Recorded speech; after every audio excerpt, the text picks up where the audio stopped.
This video is brought to you by the Paladin Learn History app. You open your eyes and the first thing you feel is the wind. It's 4 a.m. on the Pontic-Caspian steppe in the year 1350. You aren't in a city, you are in the Ordu, the mobile capital of the Golden Horde. You're lying on a thick felt mat inside your gur, or yurt. The air is freezing, but you're warm, buried under heavy sheepskins and a silk-lined cloak you took from a merchant caravan a year ago.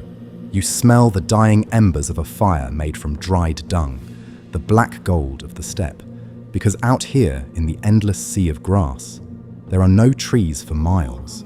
You are a warrior of the Khan, and your life is built on two things, the horizon and the horse.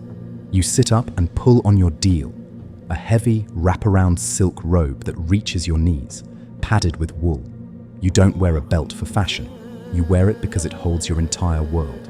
You fasten it, feeling the weight of your dagger and your whetstone. You step into your soyos, heavy leather boots with upturned toes.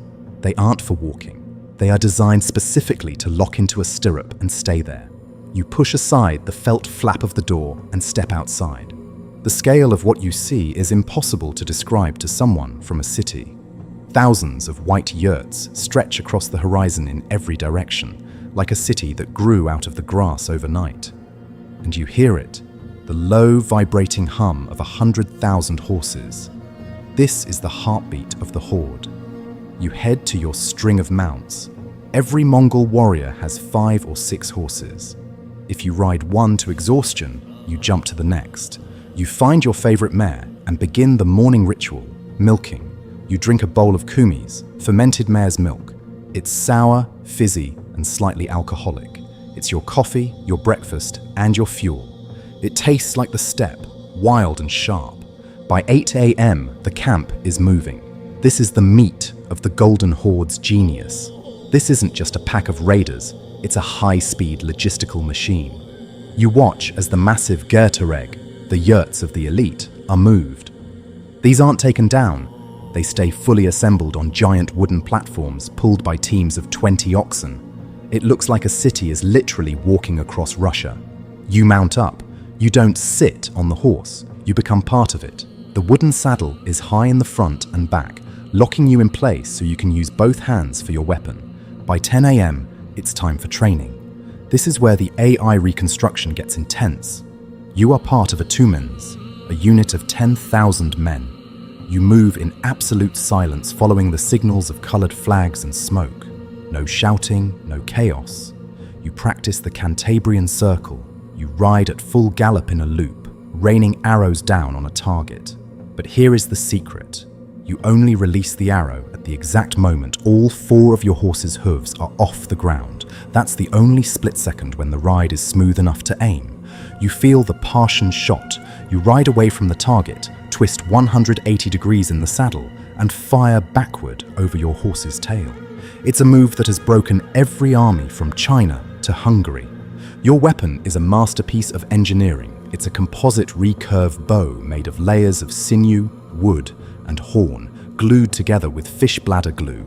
It takes a year to make one. It has a draw weight of 100 pounds, but it's small enough to use on horseback. You wear a thumb ring made of jade to protect your skin from the snap of the silk string. When you release, the arrow doesn't just fly, it screams. At 200 yards, it can punch through European plate mail like it's paper. By 12 p.m., the heat is rising off the grass. You reach a yam station. This is the world's first high-speed postal service. A messenger from the capital, Sarai, screams past you. He's been riding for 3 days straight, changing horses every 20 miles at these stations. He carries a paisa, a gold or silver tablet of authority from the Khan. It says, "By the strength of the eternal blue sky, anyone who stops this man shall die." This is how an empire this big works. Information moves faster here than anywhere else on Earth. Lunch is fast. You don't stop. You have a leather bag of dried curd, arul, that you dissolve in water while riding. If things get really bad, you make a small cut in your horse's neck and drink a few mouthfuls of blood. It's brutal, but it means you can outmarch any army that has to stop and cook. You are a ghost. You can move 60 miles a day, every day, for a month. No one else can catch you. By 3 p.m., your unit approaches a trade caravan on the Silk Road. In 1350, the Pax Mongolica is in full effect.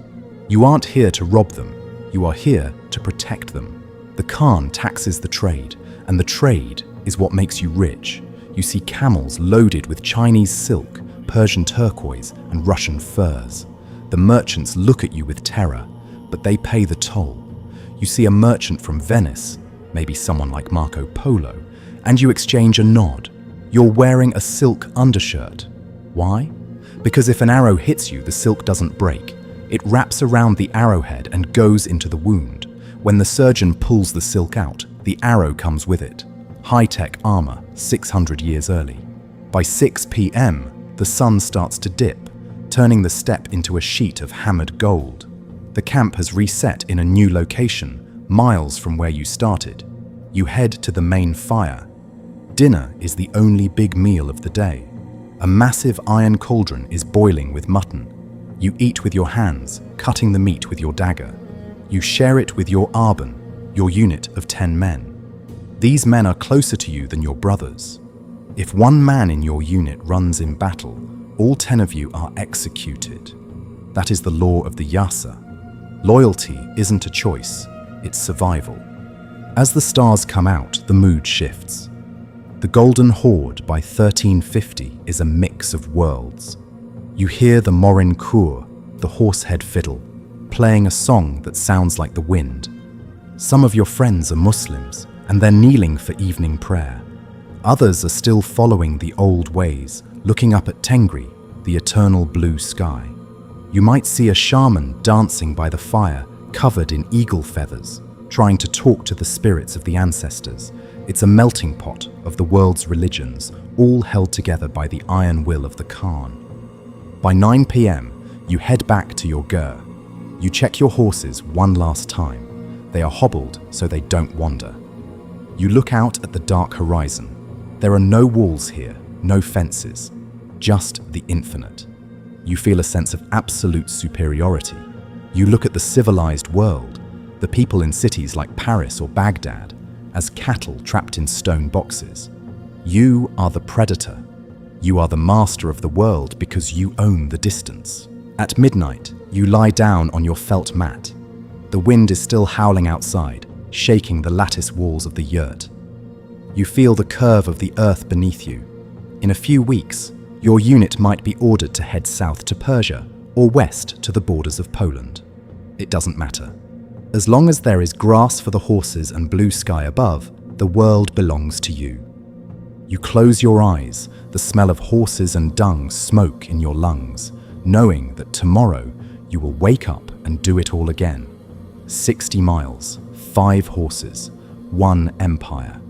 That was the life of the Golden Horde.